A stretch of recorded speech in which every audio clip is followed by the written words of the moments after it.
أشهد أن محمد رسول الله.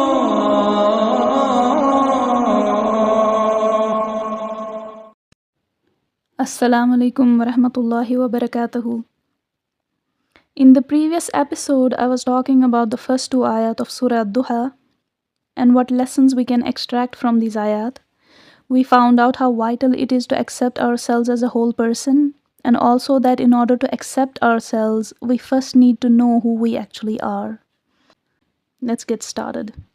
I want to make a note of something here for the people who have a friend or a family member going through depression, because this can go a long way in helping someone get out of depression, or it can increase their depression depending on whether you understand how vital it is or you choose to ignore its importance. When we read وَالضُّحَى وَاللَّيْلِ إِذَا سَجَى, it is not only benefiting those going through emotional pain, but it also teaches us how to associate with someone who is suffering from immense mental anguish. We have to allow ourselves to feel the grief instead of disassociating from it. And we also have to allow people feel their grief. Allow people their feelings. In other words, don't make people feel bad for having grief. One of the reasons that a person hides their pain and pretends to be cheerful around other people is that they have not been allowed to express their grief by people close to them. So eventually they just stop trying. We shouldn't deny the grief or avoid it. If we want to embrace our whole self, we have to acknowledge it, accept it, sit with it. Grief, from what I have understood, is an emotion that demands to be acknowledged in one way or another. So the best thing to do is to feel it. The sooner we allow ourselves to feel it, the sooner the grief sets us free. And this is what we should allow other people too. We should acknowledge their grief the way we would want our grief to be acknowledged. Because what do we do when we're not allowed to express our pain? We bottle it up. And then it results in self-harm or rage or rebellion or numbness. None of these are going to help us. A little empathy can go a long way in helping someone. A little empathy, had I been in this person's situation, what would I be feeling, is a good question to ask ourselves when we are trying to advise somebody on how to navigate through their pain. And even if a person has nobody around to support them or help them, they have to be there for themselves. Okay? They have to be there for themselves, which is difficult, yes. But I always tell people to try to act like you are your best friend. Because when we are hurt, we quite often are not there for ourselves. So give yourself the permission to acknowledge your grief without judgment.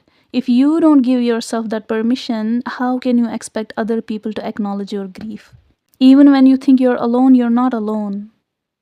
In this same surah, Allah Azza wa Jal says, "Ma wadda'aka rabbuka wa ma kala." Your Lord has not left you. Your Lord has not left you. People may leave, friends may leave, siblings, parents, children may leave. But Allah Azza wa Jal says, your Lord has not left you. The fact that Allah Azza wa Jal mentions both day and night teaches us to have a balanced approach of life, a balanced approach to ourselves. And how can there be balance within us when we acknowledge our joys and accomplishments, etc., but at the same time disassociate from our sorrows or mistakes? In fact, the beauty of Islam is that it displays balance, it holds balance as an achievement. Maintaining balance is something that should be our goal every single day. So, let's now talk about the exercises or activities that are going to help us understand ourselves, because when you are given the most amazing tool, you have a greater responsibility to understand it in order to utilize it properly. Otherwise, you may possess the most amazing machine, but you may end up damaging it or damaging your surroundings through it, or both, because you didn't know what the machine was all about.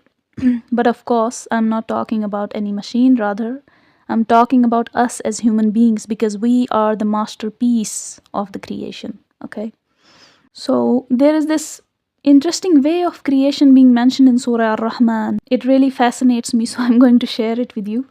When you read those ayat, keeping in mind that human being is the masterpiece, it's immediately going to make you think about the potential of a human being in relation with the other creation. Let's read those ayat from Surah Ar-Rahman, and then you'll see how natural it is to reach that conclusion. Ar-Rahman has taught the Quran, has created man. He has taught him to express himself, or he has taught him speech. The sun and the moon are bound by a fixed calculation, and the stars and the trees prostrate. And then Allah Azza wa Jal says, He raised the sky high and has set up the balance, that you not transgress with the balance. The beauty of these ayat is amazing. You may have or may not have the explanation of these ayat by Dr. Israr Ahmad Rahimullah, so I'll give you a gist of it. Dr. Israr Ahmad Rahimullah says that out of all the beautiful names of Allah Azza wa Jal, the peak is Ar-Rahman because that's what we are in need of the most, His Rahmah. Then the ayah talks about the Quran. So the peak of revealed knowledge is the Quran. Then the peak of creation is human being. And then out of all the faculties that a human being has been bestowed with, the peak is his ability of speech.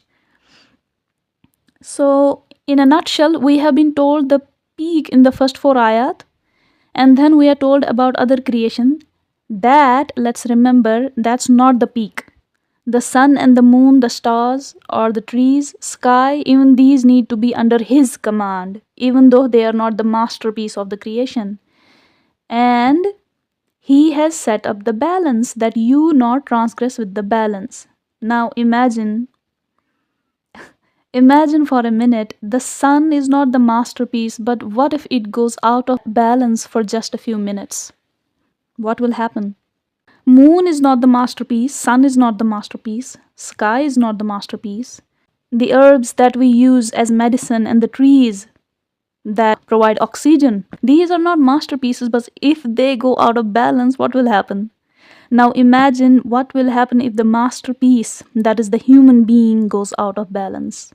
The way these ayat have been set up, that first we are being told about the peak of everything, and then we are told that other creation is also in balance. All these creations are in balance, and then we are told that we should not be transgressing the balance.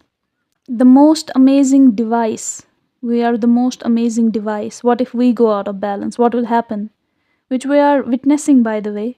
So even if we do know ourselves, how are we going to know what is okay and what is not okay?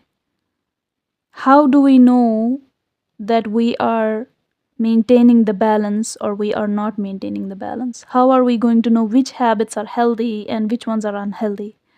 We use the masterpiece guidelines. What's that?